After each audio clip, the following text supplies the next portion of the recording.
Jama'a masu kallon mu assalamu alaikum. Hausawa kan ce abin mamaki baya karewa. Yau ne na yi tattaki zuwa wani wuri da ke yammacin birnin Beijing. Zan gwada irin wannan mota kun gani a Apollo Go Autonomous Driving. Ma'ana wannan mota ba ta da matuki wato mota mai sarrafa kanta ne.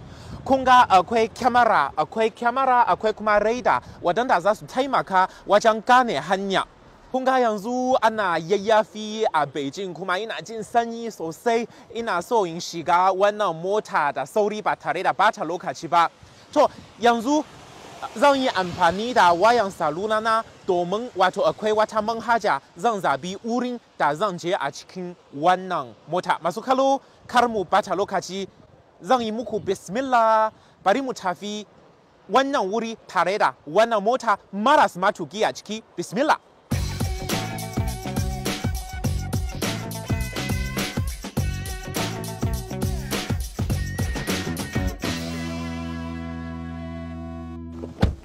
Yauwa masu kallo gani yanzu na riga na shiga wannan mota. Kun gani? Babu kowa a nan, wato babu matuki a cikin wannan mota. Mota ta sarrafa kanta ne. Gaskiya ina jin tsoro kaɗan, amma zan ci gaba. To da farko zan sa wannan damara wato safety belt.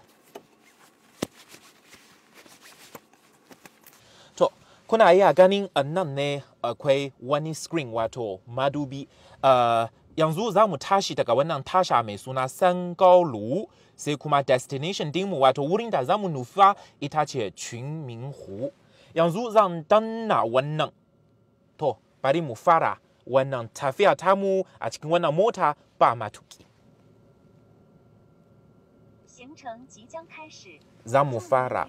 Kun ga kaman wani ne a nan ne yana tuka mota, ma gaskiya ba kowa nan. Kun ga wannan yana dan juyawa kaɗan. Oh, kun ga yanzu mun zo wani mararaba. Kun ga wannan mota ta tsaya fa, ta tsaya cik.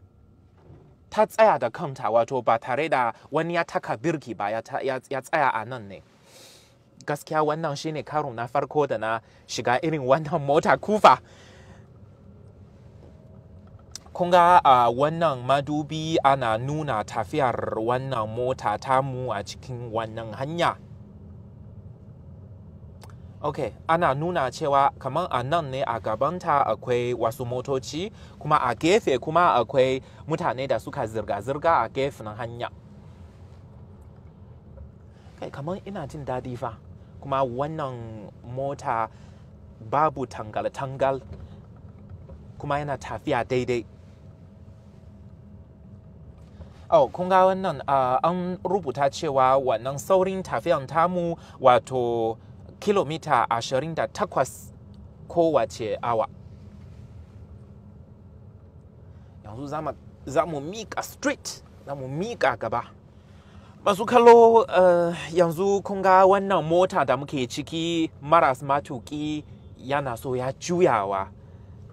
Ban sani ba ko ina jin tsoro ko kar ya buga hanya fa. Kar ya bugi hanya.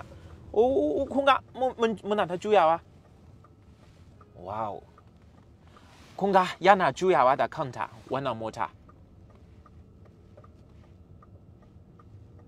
Taf, mun yi nasara fa.